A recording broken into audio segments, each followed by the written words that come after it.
Always tracking, always alerting. Storm Team 8.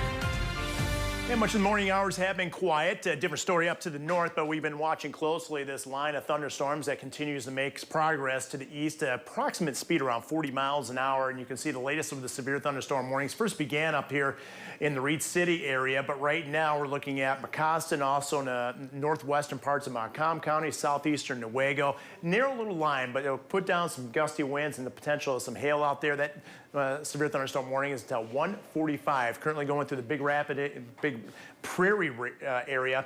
The strongest part of the storm is actually just south of Big Rapids proper, and you can see kind of straddles right along the Muskegon River, Croton-Hardy Township area. And tracking this east at about 45 miles an hour, you can see the Millbrook area, Howard City, Sand Lake. It's kind of going to just go right along or just north of M46, if you will.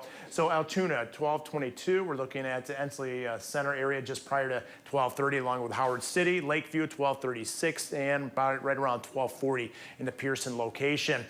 Main threat would be hail around an inch diameter and gusty winds locally up to around 60 miles an hour. I want to show you this looping mode right in through here. There's been a lot of damage being reported in the Frankfort area, right along the shoreline with this line of thunderstorms moving east. And I would expect, kind of always look at the visible satellite loop, this line, this kind of agitated area right in through here, as it moves east in this unstable air, we're going to see things really kick off fairly quickly in the next hour or two. Okay, this is the latest from the Storm Prediction Center. You can really see a good chunk of lower Michigan, anywhere from Alpena, Big Rapids, just west of Grand Rapids, the Hudsonville area, right along the lake shore to South Haven. 2 out of 5 category for slight risk. Now, the eastern side of the state really looks favorable for severe weather. Flint, Detroit, Ann Arbor included. So we're probably going to get some decent reports of severe weather out of the southeastern sections of the state. Expanding this view, Cleveland's included along with Columbus and Pittsburgh. So it's going to be a pretty big, decent outbreak today in terms of severe weather.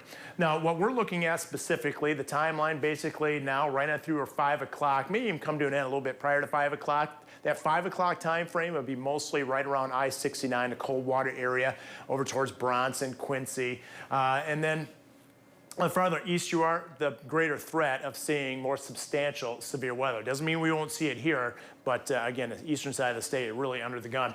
Temperatures right now, 81 in Grand Rapids, 85 currently in Kalamazoo. Cooler right along the lakeshore with a shower that moved through Muskegon recently.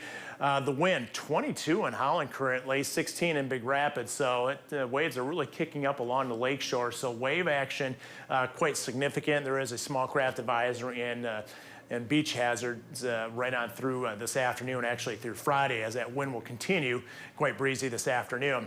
Dew points up there. We mentioned this past several days. This is going to be a humid day with dew points currently upper 60s to right around 70 degrees. Behind that cold front, they go down, more comfortable conditions heading our way, and you can see that heading right into the weekend. But today, not so much. All right, this is the triggering mechanism. Cold front moving through in the area of low pressure. Also aloft, we have a nice little disturbance. So we have a lot of the factors coming together for that chance of severe weather, and you can see again that line of thunderstorms now forming.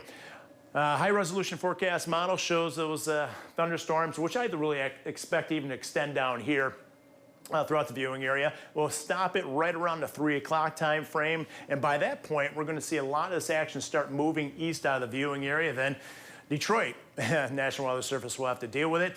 I think we'll likely end the day with some sunshine, especially along the lake shore. And as we roll through the overnight period, it looks like mostly cloudy conditions will develop briefly tomorrow. Then we'll clear things out. It's going to turn out to be a pretty nice day, low humidity out there, and also some sunshine, especially along the lake shore. Heading into the weekend, the chance of rain on Saturday, that's about a 30% chance in inland locations. It looks like more often than not, it will be dry much of the weekend. So let's take a look at it right now, and you can see that 8-day forecast.